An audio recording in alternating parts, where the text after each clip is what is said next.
Makinis, manipis, minsan, madungis, pero masarap. Mwah!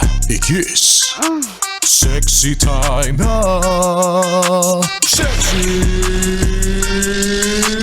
Mega!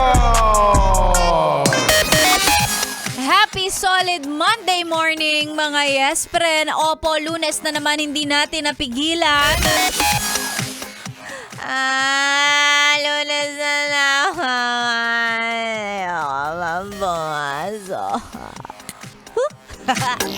Diba yung feeling na ganon? Lalong-lalo pa kung kakagaling mo lang sa long weekend, diba? Kakatapos na ng long weekend Holiday nung Friday. So pagdating talaga matik yan pag Monday, parang ayoko pa pumasok. Pagod pa rin ako, hindi pa ako nakakapagpahinga.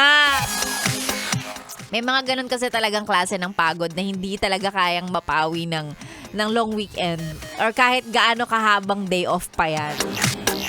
Alam mo bakit? Kasi kung ano yung nakakapagod sa'yo, yung nakaka-stress sa'yo, yun kasi yung nasa work hindi talaga. Hanggang may work ka, lagi kang pagod, maniwala ka sa akin.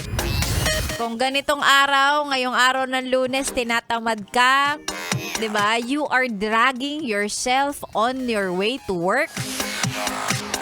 Bakit nandiyan ka pa? Di ba nag-print ka na ng resignation letter? Ano pag ginagawa niya? Ipasa mo na. Ikaw talaga. Ano hinihintay mo? Pasko? Tagal pa nun. Ang tagal pa nun. March pa lang. Pasa mo na yan. Para di ka nagre-reklamo. Tingnan mo yung mga katrabaho mong nauna nang mag-resign sa'yo. Ang gising nila ngayon, ang ganda. Ang sarap. Fresh na fresh sila. Ikaw. If you are waiting for a sign, this is the sign. This is it. Ipasa mo na yon. Yung resignation letter mo. Na nung last year mo pa din-draft. Nasa nasa drafts, nasa unsent items.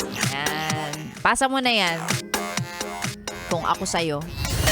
Pero syempre, para doon sa mga yes friend ko na gustong-gusto na mag-resign, alam naman nila.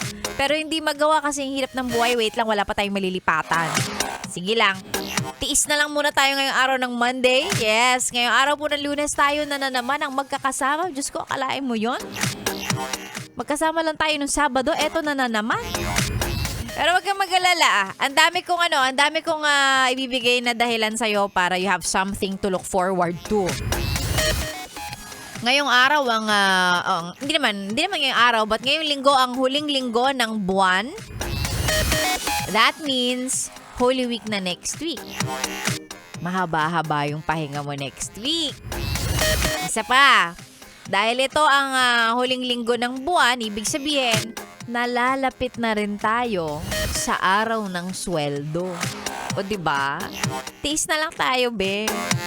Wala naman tayong choice Ngayong araw po na ito, magkakasama tayo tuloy-tuloy hanggang mamayang tanghali. Paalala ni Sexy Megan kasi ito yung unang-una kong ginawa paglabas ko ng bahay bago ako pumunta dito sa opisina. Nagpagas na ako. May price hike na naman bukas. Kaya ngayon pa lang, kung pwede, magpagas ka na. Kasi bukas, iyak-iyak na naman tayo.